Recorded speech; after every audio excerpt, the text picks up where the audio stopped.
अरे देवर जी, आपको आपके बड़े भैया बुला रहे हैं। पर क्यों भाभी, कुछ काम है क्या? मैं ऑफिस के लिए निकल रहा था, थोड़ा काम था मुझे। ऐसा तो मुझे तो कुछ नहीं पता, बट कुछ अर्जेंट ही होगा, उन्होंने आपको बुलाया होगा। ठीक है, आप चलिए, मैं आता हूँ। आप जल्दी आ जाना, ठीक है? देर मत करना।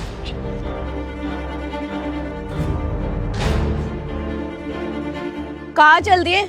ऑफिस जा रहे थे ना, तो जाओ ऑफिस। वहाँ कहाँ जा रहे हो? वो भैया ने बुलाया, भाभी आई थी, कह रही थी काफी अर्जेंट है कुछ। उन्होंने तुम्हें बुलाया और तुम चल दिए। तुम्हें ऑफिस भी जाना है ना, लेट नहीं हो रहा? और तुम्हें पता है ना आज हमारी एनिवर्सरी है, तो ऑफिस से जल्दी भी आना है। तो तुम एक काम करो, ऑफिस जाओ, उनके चक्कर में मत पड़ो। अरे वर्षा, भैया ने बुलाया, कुछ काम होगा ना, वरना भाभी घर के बाहर तक क्यों आती मुझे बुलाने के लिए? बस 5 मिनट लगेंगे। अरे उन्हें कोई काम वाम नहीं है, उनको ना आदत हो गई है राजा की तरह बैठ के खाने की। उन्होंने हमें नौकर समझ रखा है, इसलिए तुम्हें हमेशा काम के लिए बोलते रहते हैं। तुम ऑफिस जाओ जल्दी, और जल्दी आना शाम को। तुम्हें ना उनकी चिंता करने की बिल्कुल भी जरूरत नहीं है। मैं कुछ भी बोल के टाल दूंगी, तुम ऑफिस जाओ। वर्षा, ऐसे नहीं होता है ना, बड़ों की बात नहीं टाली जाती है। एक बार सुन लेता हूँ क्या कह रहे हैं, क्या पता कुछ काम की बात हो। 2 मिनट की बात है, मैं आता हूँ। मेरी तो एक नहीं सुनते, इनका ना बस यही लगा रहता है, भैया भाभी भैया भाभी। मैं उनकी बीवी हूँ, मेरी तो सुनते ही नहीं है। बस 24 घंटे उनके चरणों में पड़े रहना है।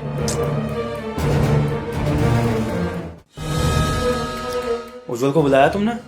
हाँ, बोल दिया मैंने उसको। लेकिन छोटा है कहाँ, फिर आया क्यों नहीं तुम्हारे पीछे? बस आते ही होंगे। मुझे लगता है कि वो देवरानी जी ने कुछ बात करने के लिए रोक लिया है उन्हें। अच्छा, कोई बात नहीं, आ जाएगा। मैं अरे छोटे आ गया? भैया बुलाया आपने, भाभी कह रही थी कुछ अर्जेंट काम है, बताइए। देखते हो आज ये दोनों लोग क्या गुलामी करवाते हैं मेरे पति से। हाँ,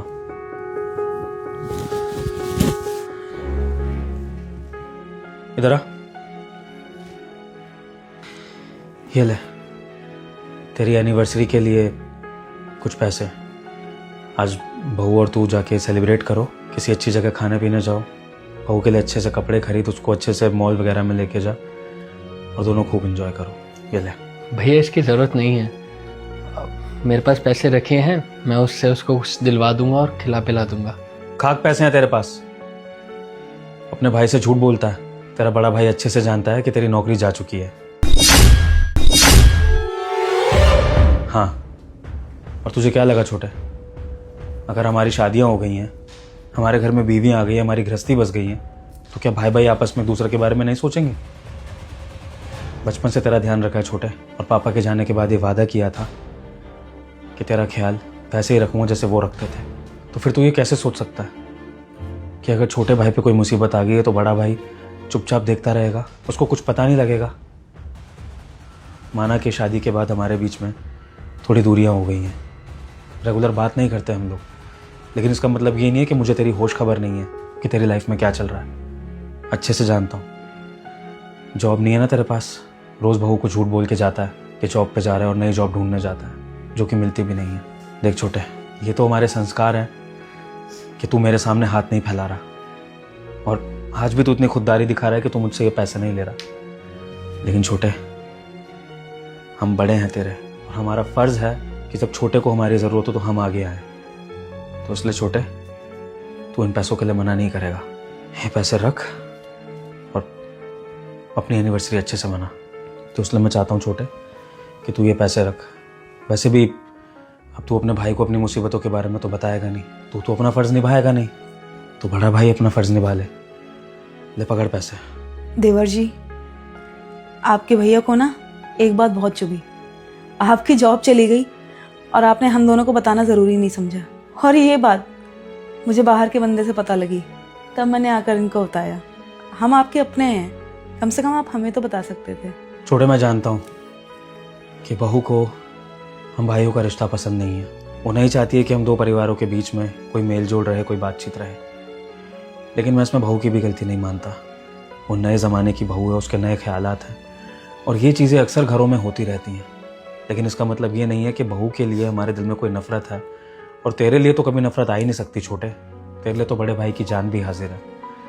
देख छोटे, जो बहू कर रही है वो उसका स्वभाव है, लेकिन हमारा स्वभाव है अपने छोटों का ख्याल रखना, और वो हम रखेंगे।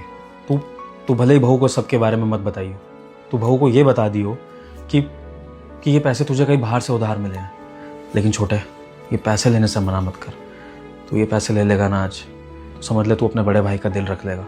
मुझे और कुछ भी नहीं चाहिए, बस तू ये पैसे रख ले प्लीज़। मुझे ज़्यादा बुलवा मत छोटे।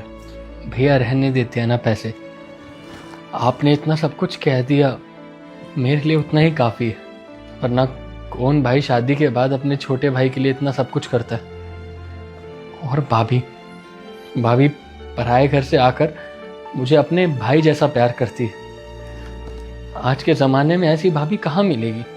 और भैया मैं मानता हूँ शादी के बाद चीज़ें काफ़ी बदल गई। हम पहले की तरह अब बातें नहीं करते हैं, ना हमारा उतना मिलना जुलना होता है। ये चीज़ें मैं भी फील करता हूँ, मुझे भी बुरा लगता है। और ऐसा लगता है कभी कभी फंस गया हूँ, कुछ समझ ही नहीं आता, उलझनों में उलझा पड़ा हूँ। सॉरी भैया। कोई बात नहीं छोटे, मैं सब समझता हूँ। मुझे तेरे से कोई शिकायत नहीं है। बस मेरा एक ही कंसर्न है कि हम दोनों परिवारों के बीच में कभी कोई मनमुटाव ना आए, कभी हम अलग ना हो।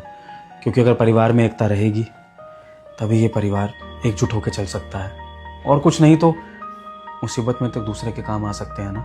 चल छोटे, हम बहुत बातें कर ली, ये पैसे रख और आज बहू की सारी ख्वाहिशें पूरी कर। उसका जो मन करे उसे वो दिला और अपनी एनिवर्सरी को एंजॉय करो। तुम दोनों खुश रहोगे ना, तो तुम दोनों को खुश देख के हम दोनों को बहुत खुशी मिलेगी। ले या प्लीज़ रहने। रख लो देवर जी, क्यों नहीं रखोगे? हमारा प्यार है आपके लिए ये। और देवर जी, एक बार तो आप हमारा दिल दुखा चुके हो जॉब के बारे में ना बता के और इतना दुख झेल के। कम से कम ये पैसे ही तो रख लो, उसी से हमें खुशी मिल जाएगी। और तब हमें लगेगा कि आप भी हमसे उतना ही प्यार करते हो जैसे पहले करते थे। और तब हमें यही लगेगा कि आप भी हमसे उतना ही प्यार करते हो जैसे हम दोनों करते हैं। ठीक है भाभी, थैंक यू। अरे बस छोटे, तुझे पैर छूकर अपना प्यार साबित करने की ज़रूरत नहीं है। तेरा बड़ा भाई जानता है कि तू अपने भैया और भाभी से बहुत प्यार करता है। बस हमारी तो यही दुआ है कि जो प्यार तेरे दिल में हमारे लिए है, थोड़ा सा प्यार बहू के दिल में भी हम दोनों के लिए जग जाए, तो ऐसा लगेगा कि सच में हमारी बहू में वापस मिल गई है और हम एक सास ससुर होने का भी सुख ले पाएंगे। क्यों जी? मैं चलता हूँ। ठीक है छोटे, ख्याल रखियो।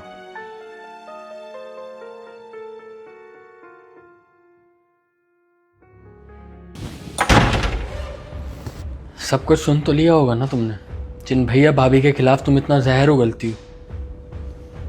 आज उन्होंने हमें हमारी एनिवर्सरी सेलिब्रेट करने के लिए पैसे दिए। अब बताओ, अब भी मेरे भैया भाभी तुम्हें बुरे लगते हैं? हाँ उज्जवल, मैंने सब सुन लिया। भैया भाभी हमें कितना प्यार करते हैं और मुझे तो भैया सगी बहन से ज़्यादा प्यार करते हैं। लेकिन एक मैं हूँ, ऐसे देवता समान लोगों के लिए कितना गलत सोचती थी, कितना उल्टा सीधा बोल दिया उनके लिए। आज मुझे बहुत रिग्रेट फील हो रहा है। उज्जवल प्लीज़ मुझे माफ़ कर दो, आइंदा से मैं ऐसी गलती कभी नहीं करूँगी। यही तो मैं हमेशा से तुम्हें समझाना चाहता था, लेकिन एक तुम हो जो अपने मन में कड़वाहट लेकर बैठी हुई हो। मुझे लगता है एक लड़की जब तक ससुराल में बहू बनकर रहेगी तो उसको कोई अपना लगेगा ही नहीं उस ससुराल में। और जब वो बहू एक बेटी बनकर रहना शुरू कर दे ससुराल में, तब उसे सारे अपने लगने लगेंगे। छोटी सी बात है लेकिन गहरी है। होप करता हूँ तुम समझोगी। हाँ, मैं खुद भैया भाभी से जाके माफ़ी मांगूंगी। कोई बात नहीं, छोड़ो ये सब। देखो भैया भाभी ने पैसे दिए हैं और कहा है कि अच्छे से ना एनिवर्सरी सेलिब्रेट करना, और अपनी गाड़ी की चाबी भी दी है। तो एक काम करो, ये पैसे तुम रखो, मैं जल्दी से जाता हूँ, इंटरव्यू देकर आता हूँ नई जॉब के लिए। फिर हम चलते हैं बाहर किसी अच्छी जगह डिनर करने। रखो। हाँ तो मैं चलता हूँ इंटरव्यू के लिए। अच्छा उज्जवल, मैं कह रही थी कि भैया भाभी को साथ ले चलते हैं। बिल्कुल, ये तो पूछने वाली बात ही नहीं है। इवन मैं भी सोच ही रहा था इस बारे में। अच्छा रहेगा, तुम ना खुद बोल देना उनको। मैं चलता हूँ, ठीक है? Bye and once again happy anniversary.